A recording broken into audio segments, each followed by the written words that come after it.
Noite, pessoal. Mais um episódio hoje do Med Life e hoje o nosso convidado especial, Dr. Antônio Martos.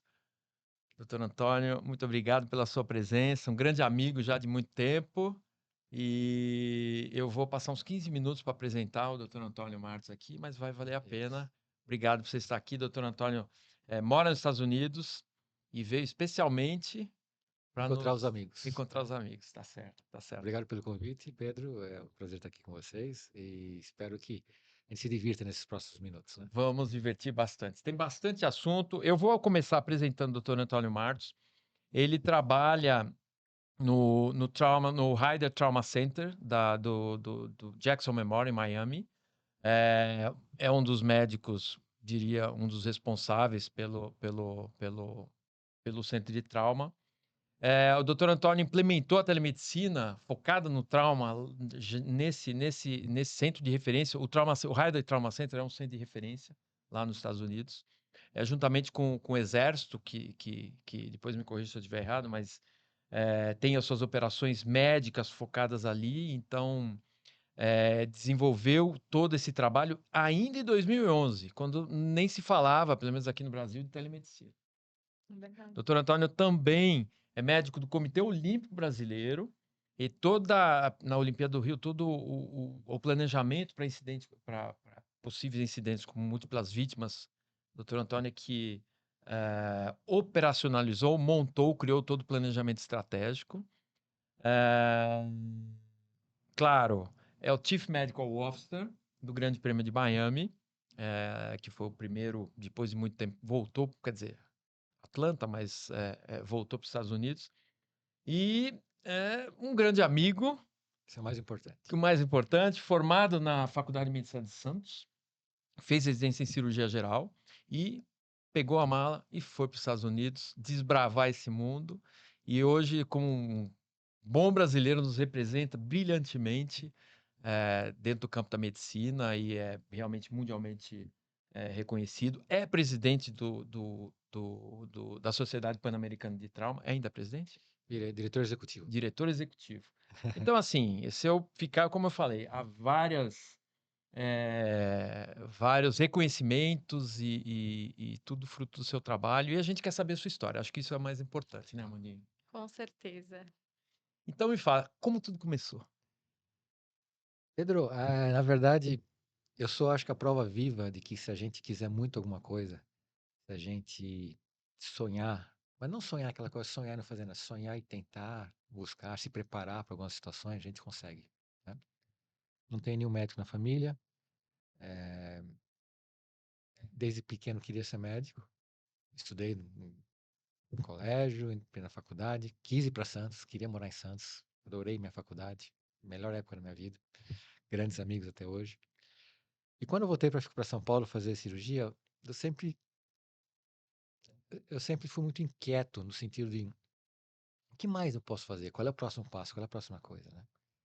Eu lembro que além de ser cirurgião geral, no segundo ano da minha residência, duas coisas aconteceram. Primeiro, eu fiz um estágio no hospital em Tampa, observership, de um mês, que me abriu a cabeça para o trauma, para emergência. Até lá eu queria ser cirurgião plástico, mas depois eu falei, não, poxa, trauma, emergência, adoro isso. E vi o pré-hospitalar. Então aqui o pré-hospitalar nos Estados Unidos sempre foi muito forte, né? Eu rodei nas ambulâncias, fui no helicóptero, no hospital, falei, poxa, é o que eu quero. E naquela época, você já estava no resgate, né? Eu estava começando o resgate no Brasil, né? E abriu a primeira estrada privatizada, que foi a Via Dutra. Então, eu tive a oportunidade, desde o começo, participar do resgate da Via Dutra. Na época que não tinha treinamento, não tinha quase, né? Então fomos os desbravadores, né? Vocês no Grau, né? O pessoal da cidade de São Paulo. E a gente na estrada, se aprendendo a fazer rapel, pegando carro ribanceira, cruzando muito legal, sabe? Dormindo em um trailer pequenininho com os bombeiros, o motorista, o enfermeiro. Foi muito legal, muito legal. Aprendizado, uma experiência de vida. E trabalhei com isso até o momento que eu fui para os Estados Unidos. Em algum momento dessa minha passagem, entre terminar a residência e ir para os Estados Unidos, eu fui aprofundando essa minha paixão pelo trauma, né? Fui para a França conhecer o sistema SAMU, fui para a Bélgica conversar com o médico da Fórmula 1 na época, o Gary Hartenstein. tive contato com vocês, né, na época do Grau, que Cristina Charrestian, todo o pessoal, Herbert, todo mundo. Começamos a fazer treinamento, eu virei professor do ABC, de medicina de urgência, fazer treinamentos no ABC, fomos para Fernão Dias, sabe? Começamos a criar um movimento legal a mais, expandir a paixão pelo pré-hospitalar. E eu lembro que daí fui para os Estados Unidos, etc. Em uma dessas viagens, o objetivo realmente, a gente começou a criar um movimento ABC muito grande. Nós fizemos 5 simpósios de emergência no ABC. Saiu do nada na minha cabeça, e o pessoal apoiou. E todos os simpósios eram primeiro foram 2 dias de simpósio, a partir do segundo, o terceiro e quarto foram 3 dias, e terminava com um grande simulado.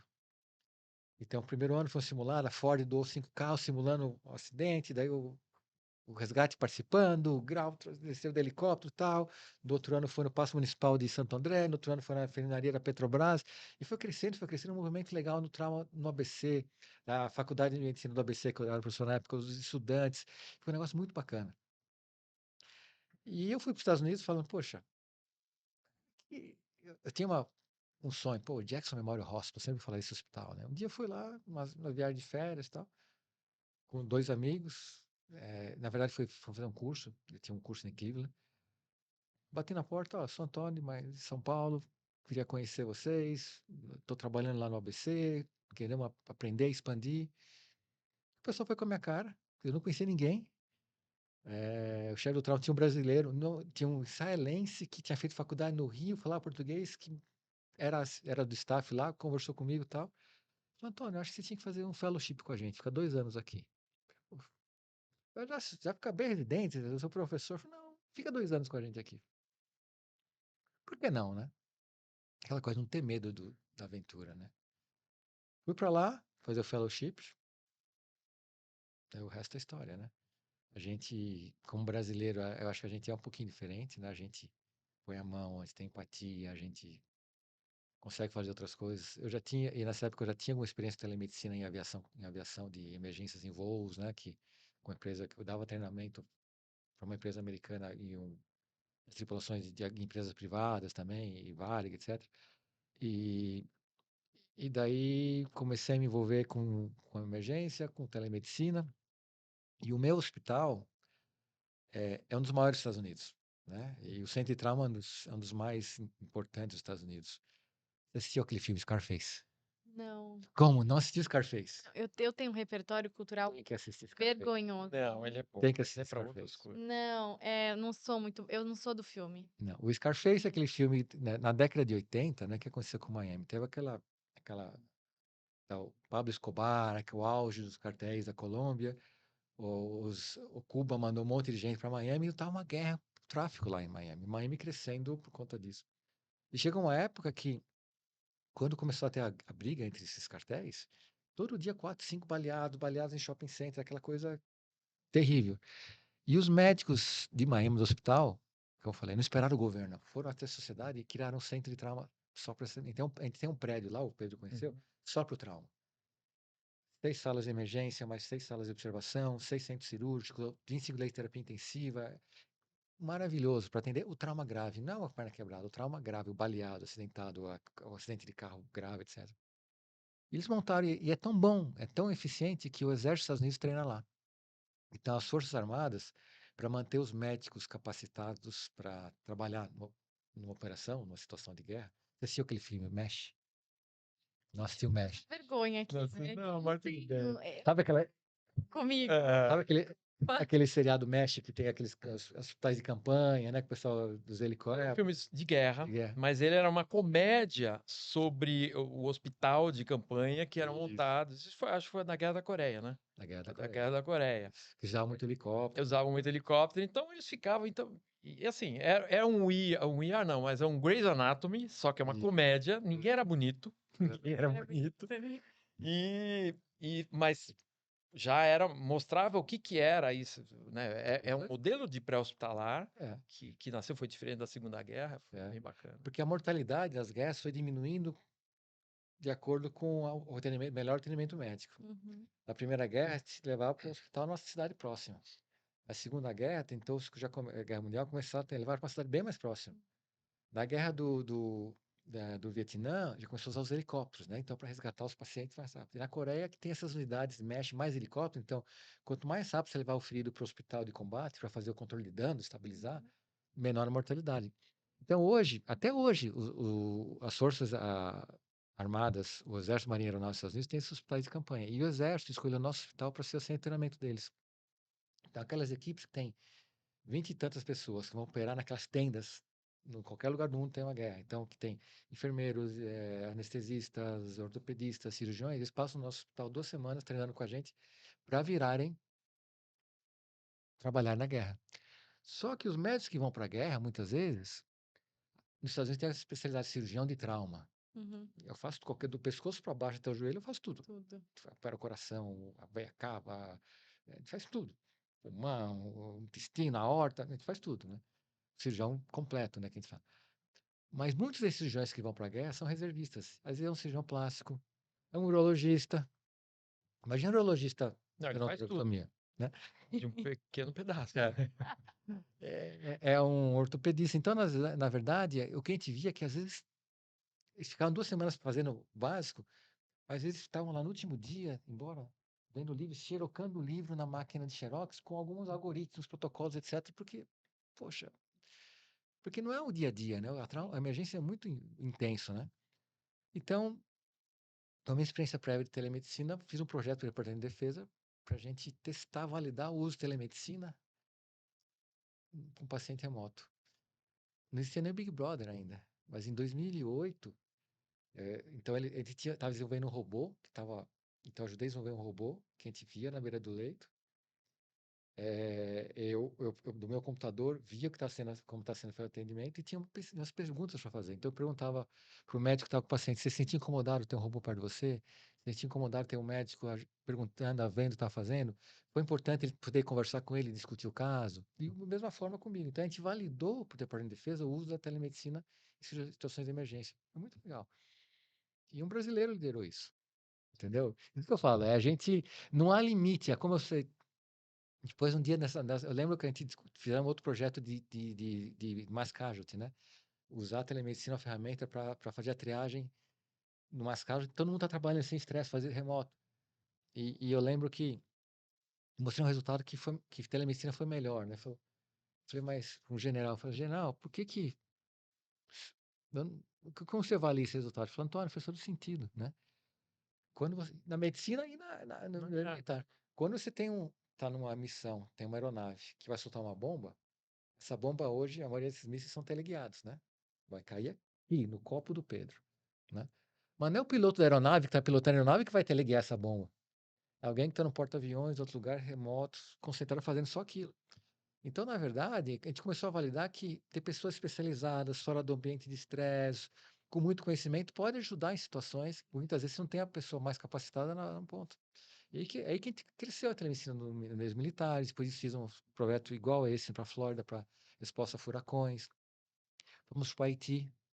A primeira equipe que pousou no Haiti depois do terremoto foi o nosso hospital. Pousou um avião lá, com o Dr. Bart Green, começando a atender as pessoas nos hangares lá do aeroporto.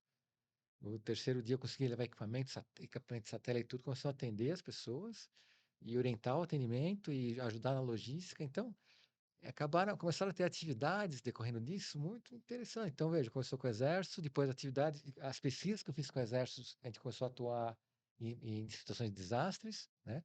Na Flórida, depois no Haiti, depois levamos isso para o esporte, né? Levamos para os Jogos de Guadalajara, com o Comitê Olímpico, a telemedicina também. Não sei se vocês lembram, a Jaqueline do vôlei tem um acidente num jogo contra a República Dominicana, ela ficou sem movimento. Uhum. A gente levou ela de lá para o hospital, fizemos uma teleconferência com os médicos do Brasil. Foi a primeira vez que a gente fez.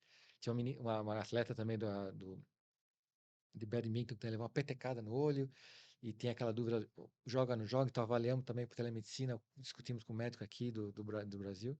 E aí foi indo, né? Até um ponto que nos Jogos Olímpicos de Londres, já como médico convidado do Comitê Olímpico Brasileiro, a gente teve sob a chefia do Dr. Grangeiro, a coordenação do Bicharo, Marcos Vinícius também.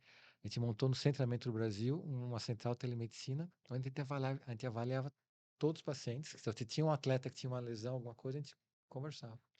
E aí que a gente fala que algumas coisas são por Deus, algumas coisas a gente não explica, né? primeira paciente que eu atendi naquele projeto, 2 dias antes dos jogos começarem, que teve uma lesão na mão, uma fratura, foi a Laís Souza. Puxa vida. Uma paciente que depois eu fui atendê-la em Utah quando teve uma situação muito mais grave. Você que foi na Utah? É. Não diga. Então, na verdade, quando eu já a conheci, conversamos, criamos uma relação médico-paciente lá, mesmo que rápida.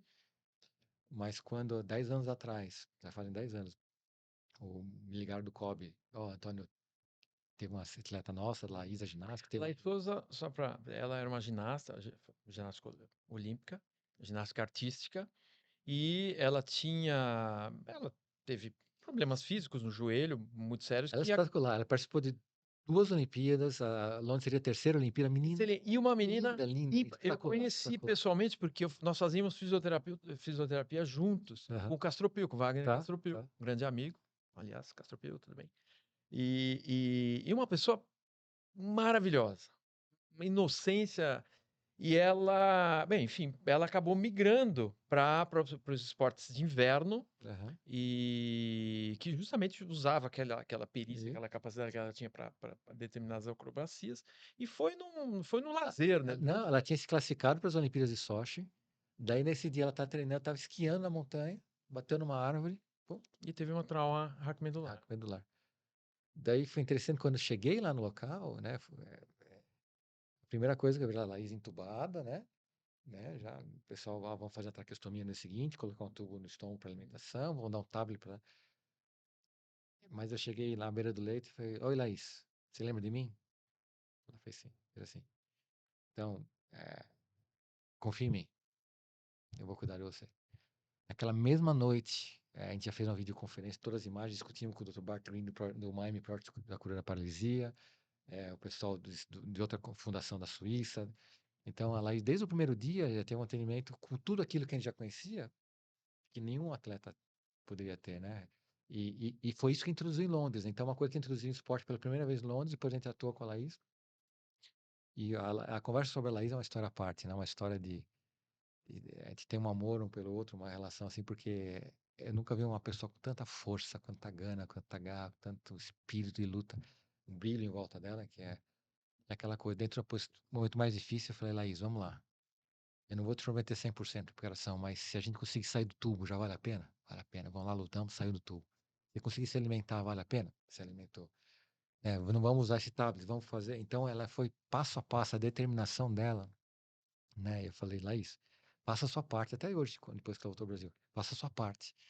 Se mantém em forma, se mantém saudável, né? Porque é esse compromisso que eu tenho com ela sabe. Que a hora que aparecer alguma coisa, um novo tratamento, uma nova terapêutica, etc., eu tô de olho. É, vai ser você, nós vamos estar juntos, entendeu? Então a Laís, você vê, e é difícil, né? Ela saiu do Brasil, acabou de fazer ginástica, linda, uma mulher, entrou na ginástica com uma menina, saindo uma mulher, e voltou ao Brasil sem os movimentos, né? Então, na verdade, toda a parte nós fizemos com ela. Primeiro jogo, vez que ela saiu do hospital, foi andar no metrô, depois a primeira vez que fomos no jogo de basquete, no Miami Heat, depois fomos no show da Miley Cyrus, não sei o que mais. Então fez parte. Então hoje, aqui que a gente fala, a relação médico-paciente é muito diferente. Hoje a Laís não é minha paciente, é uma amiga, é uma irmã, sei lá. Ela fala que eu sou o pai dela, o Dr. Bart Green é o avô dela, né? A gente ficou. Então é isso que mostra que algumas coisas que a gente faz na vida que valem a pena, né? Você vê, por um caminho que começou a telemedicina, hoje a gente tem uma amizade, uma relação dessa. E continua indo, né? E eu sempre falava, eu lembro que eu estava no plantão no trauma lá no Jackson, o helicóptero lá em cima. Quantas vezes eu subia lá em cima, antes do helicóptero chegar, sabe? Eu olhava em redor Miami inteiro e falava: poxa, o que eu estou fazendo aqui, né? Como que eu vim parar aqui? E hoje, qualquer situação grave de acidente que tem que acontecer aqui, eu sou responsável, né? Então, é uma sensação diferente, mas o que eu falo? E tem que sonhar, tem que se preparar e às vezes você sendo humilde, trabalhando, fazendo as coisas certas, as coisas vão acontecendo gradativamente na vida da gente, passo a passo. Não há limite, o céu é o limite, né? Demais. Hum. Eu queria voltar, assim, acho que você deu uma bela pincelada nessa história, mas acho que tem muitos detalhes aí nesse meio, né? Acho que que a gente pode explorar super e que eu tenho muita curiosidade de saber. Então, eu queria começar perguntando lá do começo, sobre esse primeiro estágio em Tampa. Como é que foi isso? De onde veio a ideia? Eu acho que, assim, ainda hoje, mesmo, não sei há quantos anos foi esse estágio, mas ainda hoje a gente vê muito médico tendo dificuldade de fazer estágios, intercâmbios, né, fora do país, e alguns, né, sei lá, não sei quantos anos isso faz que você fez esse estágio? 95.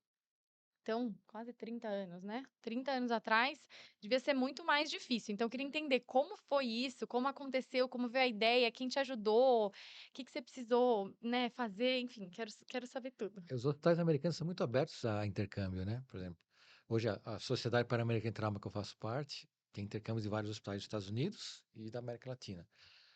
É, mas o Hospital de Tampa, aí, por exemplo, agora o meu hospital Jackson Memorial Hospital, a gente tem um programa desde a década de 70, chama William Harrington Program. Quem quiser aqui, vai lá na internet. Isso. William Harrington Program, University of Miami. A gente recebe estudantes que podem passar de 1 a 3 meses rodando no hospital, justamente para isso. Alguns vão fazer residência de interno medicine, outros vão fazer outras residências. E isso é muito importante. Por exemplo, a diversidade que tem no meu hospital. Você vai na cafeteria, o Pedro foi, no hospital tem 1.650 leitos, o complexo médico lá total que tem o Hospital de Câncer, o Silvestre, o Hospital do VA, o Hospital da Universidade de Miami, são mais de 3.200 leitos, e eu tenho 1.100 residentes naquele hospital. Imagina ter um hospital com 1.100 residentes, é muita gente, né? E você vai na cafeteria, é gente do mundo inteiro. Eu, eu fiz fellowship, tinha um médico de Israel, um da Alemanha, um da Itália, um do Kuwait, um da Arábia Saudita, um do Japão, do México, do mundo inteiro, entendeu? Então isso é muito bacana. Então, na verdade, eu falo, o estudante, o jovem, não há limite. Se prepare, se tem uma determinação, quero conhecer, quero fazer um estágio, ou eu quero fazer residência, eu quero morar fora, etc. Se prepare, converse com quem já passou por isso, né? Saiba como é o processo e vá em frente. Mas esse primeiro foi o quê? Foi de mês? Fiquei um Um mês. mês na emergência do Tampa General Hospital, onde eu Foi o que vi te abriu os olhos, o né? que é o trauma, né? Como atender uma pessoa grave. E a minha paixão foi essa, né? Porque ninguém sai de casa pensando, vou ter um acidente, É. né? Quem tem um câncer, às vezes passa meses convivendo com aquilo, né? Quem tem um infarto, às vezes é agudo, a maioria das vezes é agudo. Mas um trauma, assim, um segundo, a vida muda totalmente ou pode acabar. Então, eu queria me preparar mais para atuar nessa fase. Então, o cirurgião de trauma, que eu sou, ele tem uma personalidade totalmente diferente. A gente é agitado, a gente atua sob pressão, a gente faz decisões rápidas. E a decisão que a gente faz, na pista de automobilismo ou na sala de emergência, dentro da ambulância, um segundo é a diferença entre a vida e a morte. Às vezes, um procedimento que você faz, poxa, acho que isso está acontecendo. Então, a gente tem que realmente que ser assim. E eu gostei daquele desafio, daquela adrenalina da emergência. Eu não vou ser mais cirurgião plástico. Bom, tem gente suficiente para fazer isso. Vou fazer trauma. É assim, eu acho que para a galerinha que está escutando a gente, é muito importante. Eu diria 2 pontos. Em primeiro lugar, Steve Jobs já fez isso aí. Ele gostava de tecnologia, um belo do dia ele pegou a lista telefônica e ele olhou, HP. Ele pegou o telefone do presidente da HP, que é o H ou o P, se eu não me engano. E ligou pro cara e falou assim: escuta, eu queria trabalhar aí. Foi uma ligação tão inusitada do presidente da HP que ele falou assim: tudo bem. É mesmo. Bem, não, deixou um garoto, ele era garoto. Vai lá, vai montar a impressora. E ele foi, ele começou a montar e começou a conhecer como funcionava aquele ambiente e tal. Então, acho que isso é uma lição, e foi a mesma coisa do Antônio. Eu vou lá e vou perguntar. Sim. Porque um não você já tem. Então, desbravar, a primeira coisa é você estar disposto a se colocar numa posição realmente de não ter nada a perder, né? E pedir, e você pode ter e as pessoas não pedem, porque você se sente intimidado de certa maneira, ou sente aquela síndrome do impostor, não vão aceitar, não vão me aceitar, não vou conseguir. Não, vá, tente. E a segunda coisa, o Antônio não citou isso, mas claro, por conhecê-lo. Aliás, antes de falar dessa segunda coisa, eu só vou falar um ponto. Nós nos conhecemos há muito tempo, como ele disse, eu trabalhava no resgate, eu era diretor do resgate, ele estava no ABC, e nesses simulados, às vezes ele pedia apoio, e às vezes vinha via ofício, alguém vinha falar comigo, eu falava, pô, mas esse cara é legal, pô, o cara é animado, tudo, e a gente não se conhecia pessoalmente. Foi, depois ele foi para os Estados Unidos, e 5 anos, foi? Acho que foi 5, 6 anos que ele veio para a Fórmula 1 aqui no Brasil, com a gente. E aí olhamos, a gente, já por intermédio de outro amigo, falou: Você é você que era você? Sim, eu sou eu que era eu. Pô, faz aí. E assim, e de lá para cá, já tinha uma admiração, e depois criou-se uma grande amizade em muito pouco tempo. Mas enfim, a segunda coisa, que eu só foi essa parte, é não é fácil você deixar a vida que você construiu. Ele tinha uma posição relevante aqui no Brasil, ele era docente do Porque essa é a ABC, diferença entre a primeira vez que foi pro estágio, para a segunda é a segunda vez que ele foi. Ele pode dizer melhor, claro, ele deixou coisas aqui. Ele teve desafios difíceis de se desvincular de compromissos pessoais, vínculos, para poder buscar um novo futuro. Sim. Então, assim, não é uma aventura? Sim, mas ela vai te cobrar um preço, sempre cobra um preço, porque é uma escolha, e quando você escolhe uma coisa, automaticamente você passa a deixar de escolher outras. Então fala sobre isso, Toninho. Não é fácil, né? Porque Desculpa falar Toninho, mas é que... Não, fiquem à vontade. mas é verdade, na verdade, tudo tem um preço, né? Por exemplo, quando eu fui para lá há 20 anos, meu pai tinha 61 anos. E eu, nesses 20 anos, sou muito presente, sempre vi muito, mas não participei do dia a dia, aquele do domingo almoçar na casa dele, minha mãe, etc, etc. E a gente perde um pouco o dia a dia, né? E acho que o Pedro está falando, é uma história que eu contei, na verdade, é, quando eu fui esses 2 depois tinha que ficar, é, era o meu sonho. E eu era casado na época. E minha esposa na época falou, eu não posso, eu não conseguiria viver longe do meu pai. Que é tão legítimo isso. É muito legítimo. Eu falei, você tá certo. E numa boa, foi uma coisa assim. E o pai dela eu adoro, converso, encontro. É, a gente faz escolhas, né? Uhum. E se eu não tivesse ido, eu nunca saberia o que teria sido. Talvez, com certeza, nada do que aconteceu teria acontecido, né? Quer dizer, interagir com o exército dos Estados Unidos. Hoje interage com um projeto de telemedicina no Iraque com o Departamento de Estado dos Estados Unidos. Hoje a gente cuida alto nível, né, que a gente tem dos Jogos Olímpicos do Rio, coordenei as emergências, a parte médica de catástrofe a gente cruzou, mas não só isso, a gente organizou todas as venues, né, as cerimônias de abertura e encerramento, vai conversa com o FBI, você vê o mapa da cidade, como funciona a parte de como de prever terrorismo, não sei o que mais, eu aprendi tanta coisa, convivi com tanta coisa, né, é, é, daí vamos lá, vamos no lugar, eu era o único médico que podia entrar tinha área VIP, tem área VVIP, onde estavam os chefes de Estado, os presidentes de riqueza. Eu era o único médico que podia entrar lá, entendeu?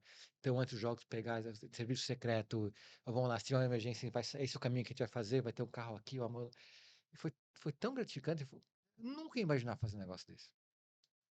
Como eu nunca ia imaginar fazer um projeto tá na Fórmula 1, né? Sempre adorei corrida, cena, não sei o que mais, fiz Fórmula Truck antes de ir pra Uhum. lá.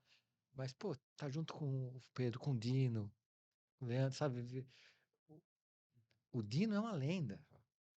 Eu lembro que eu fazia umas corridas quando eu fui na truck, eu lembro que eu fui lá no Rio Grande do Sul, o pessoal de lá, que o Dino, uma classe, ensinou a GTLS, sabe? E é uma época que o GTLS não era muito difundido no Brasil, então você vê o dom de não só fazer esse trabalho, mas ensinar, inspirar outras pessoas, né? Acho que é isso que a gente faz hoje, acho que é isso que vocês fazem, né?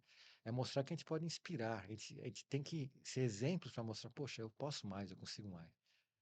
E sabe, fala, poxa, hoje eu coordenei uma Olimpíada, né? Hoje, da Fórmula 1, criamos uma M do zero, ajudamos a fazer Las Vegas do zero. Las Vegas foi um desafio enorme, do zero, né? E fizemos uma corrida espetacular, né? Mais importante que isso é que eu falo, eu gosto muito de viajar, de conhecer lugares, conhecer pessoas, mas mais importante de tudo são as amizades que a gente vai fazendo no caminho. Né? Amizades que a gente faz, que a gente cria, fala, pô, você é um irmão, sabe? É de pessoas que fala que tem algumas áreas são uma aldeia, na medicina é uma aldeia, né? Pessoas que têm o mesmo objetivo que você, a mesma visão de vida, né? A mesma dinâmica, o entendimento do que vale a pena, o que não vale a pena. A gente gosta de estar cercado dessas pessoas, ter essas pessoas por perto, né? Então, eu tive o privilégio de fazer tantos amigos, conhecer tantas pessoas especiais. Então, eu falo, eu sou totalmente realizado. Eu acho que ter ido para fora abriu muito a minha visão do mundo, né? Os Estados Unidos é um país que todo mundo tem as coisas boas, as coisas ruins, mas eles dão muita oportunidade. Se você é bom, se você sabe o que está fazendo, se você, não há limite. No meu hospital, quantos chefes de cirurgia são brasileiros, são colombianos? O chefe da transplante brasileiro, Rodrigo Viana, do transplante pulmão brasileiro, Há muitos Machuca. brasileiros. Muitos Eu brasileiros. não vou citar que eu vou esquecer o mundo, mas no meu hospital tem uns 50 brasileiros lá de destaque, entendeu? Radiologia. Então, a gente fala, é, foi muito bacana ver isso acontecendo. Se eu tivesse ficado no Brasil, eu não saberia o que teria sido essa minha vida, né? Eu sei de gente que não foi, que não quis ir, e...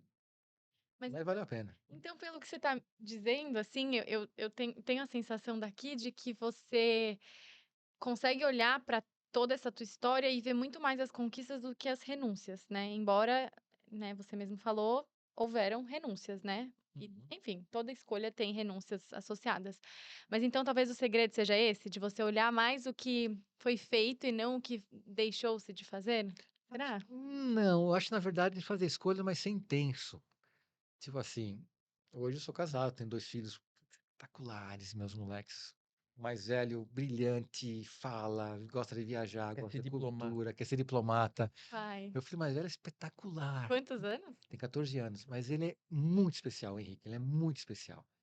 Você vê, ele faz parte de um grupo internacional, dá aula para crianças argentinas em espanhol, que não tem. Você vê com a criança de 14 anos o nível de conhecimento que ele tem de social, engajamento, espetacular. Então você vê, pô, eu tenho que achar tempo para estar com ele. Meu mais novo, pô, joga futebol, joga craque, tá no Inter Miami, no time do Craque. Messi, no moleque. Tá no time do Messi lá em Miami. E a grande coisa que agora, pô, inteligentíssimo também, mas, pô, ele quero que tenha profissional, mas, pai, eu quero tentar ser jogador de futebol, mas, cara, você pode. Então, aquele dilema, né, com a minha esposa, vamos pro futebol ou vamos Ela é pra educação brasileira? da brasileira?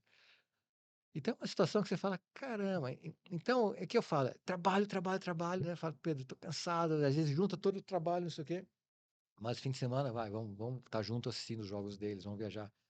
Semana retrasada teve os 2 jogos em Tampa, semana passada tem um jogo em Orlando e em Tampa, essa semana, então sabe, tá sempre na estrada, mas tem que estar junto, é poder acompanhar cada fase. Eu falo, isso eu vou ter 12 anos uma vez, 13 anos uma vez na vida, 14 anos, entendeu? A gente tem, sem intenso, às vezes ele fala, pô, tô cansado, mas vale a pena. Então, é tentar, é o que eu falo, é fazer o que você tem que fazer, ter suas responsabilidades, né?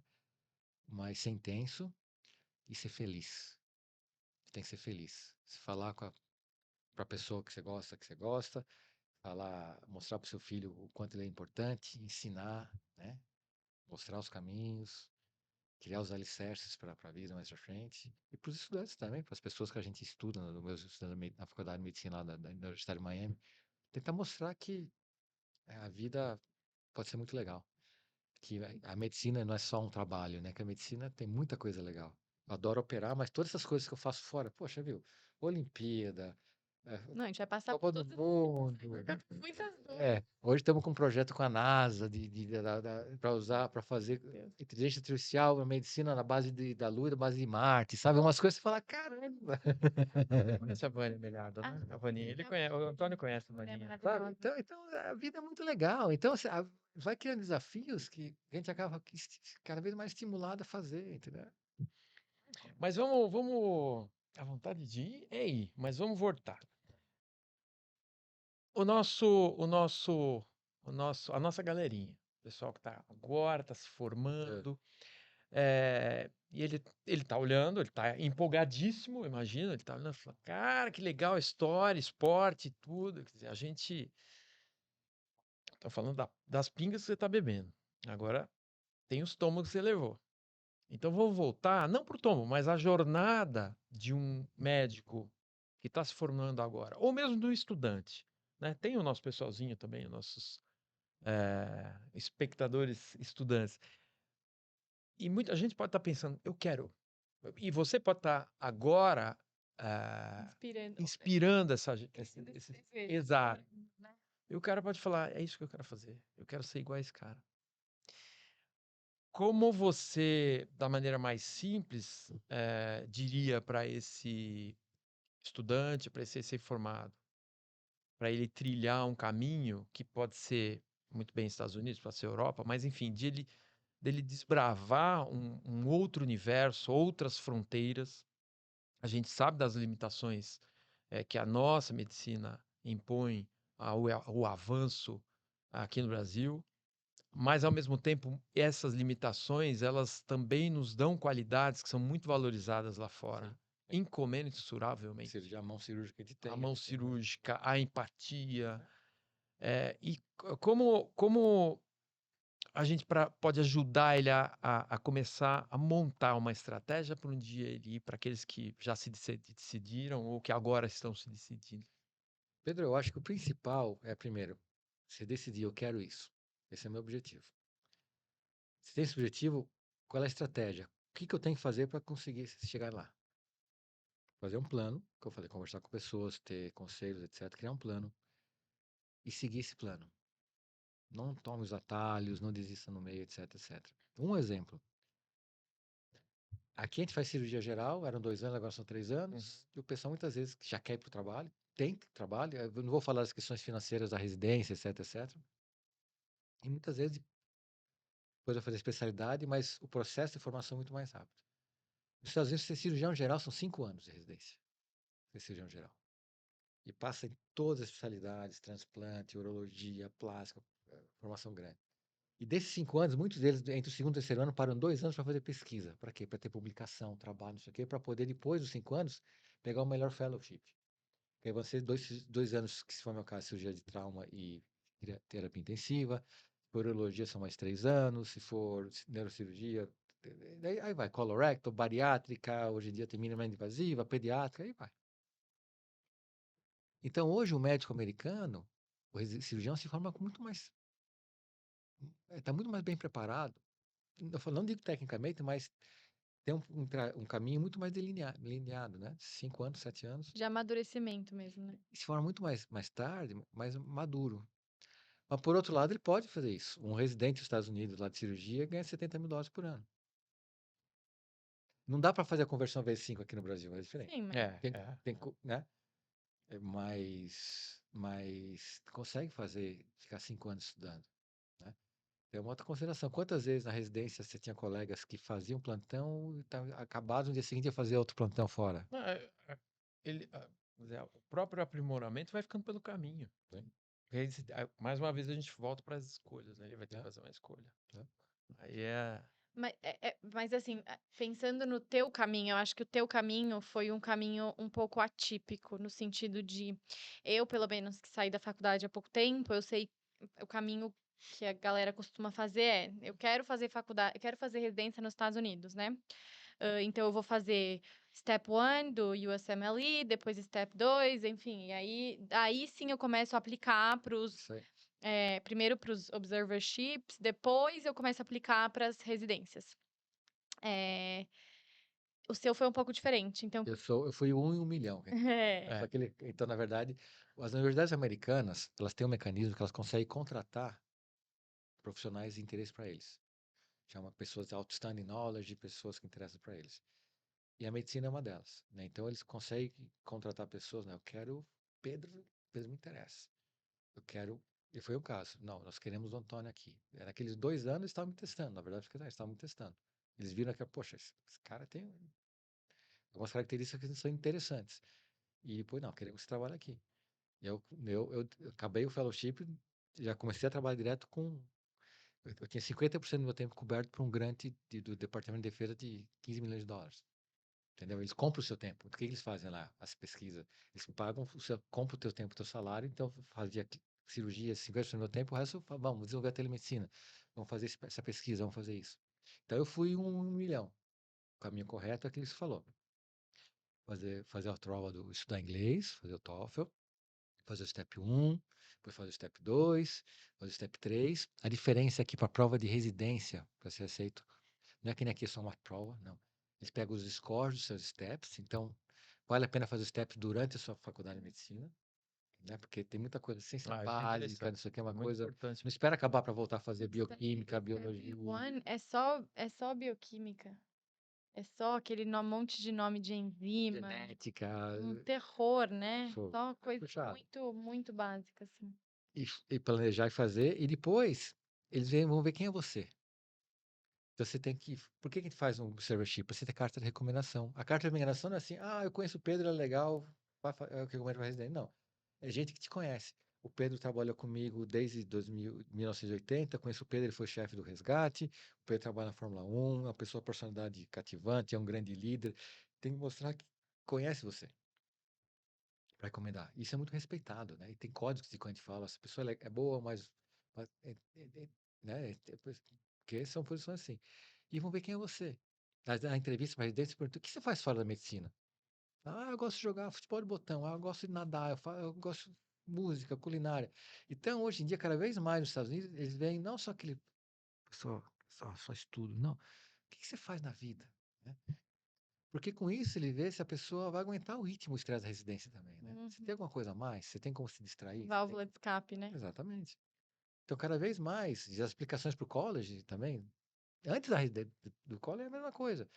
Você faz um trabalho extracurricular, você faz uma coisa de filantropia, você faz um serviço voluntário. Quem é você, né? Quantos anos você tinha quando você foi para esse fellow? Então, eu já tinha me formado, quando eu fui para o fellow eu tinha 34 anos. 34. E às vezes a gente acha, tipo, com 24 que tá, né, que já passou a época, que tá Foi aquela velho. coisa, pô, professor, vou voltar a ser fellow de novo? E foi uma das pessoas que vai voltar a ser fellow? Que é uma super humildade, né? Você precisa estar Eu- disposto. Que Mas é como humildade falou, você bonita. tem o sonho, você escolheu. Eu tenho que dar um step back. Porque vai valer a pena. Tá colhendo A os gente tem frutos. muita dificuldade de fazer isso, Mas né? No geral, a assim, vida é tão difícil, né? muito difícil. Principalmente se você tem uma situação Admira muito. confortável, que eu tava super confortável aqui no Brasil, você tá louco? Se você me permite, aqui na nossa Caveu, eu tive a oportunidade de reiniciar, dar um passo para trás. E aí você chegou num ponto. Essa pergunta é a pergunta mais motivadora. É alguém chegar do seu lado e falar assim: você está louco? Geralmente, você está indo no caminho certo quando alguém fala isso. Quantas vezes as pessoas falaram, Antônio, volta da Lua, volta pra Terra? Mas quantas pessoas já me falaram isso? Naquela época do ABC? Não querem o seu mal. Não. Na verdade, elas não enxergam aquilo que só você está enxergando. Por isso que o sonho é muito pessoal. Aquela caia que fala de você pode estar no mar, né, flutuando, indo aonde a corrente leva, ou você pode estar velejando, né? É. Eu escolhi a minha vida ser um velejador. Eu escolhi ir até onde eu queria, né? Mas a maioria das pessoas, infelizmente, seguem a multidão, né? Faz o que todo mundo faz. É. Conta a história do board. Essa é muito boa.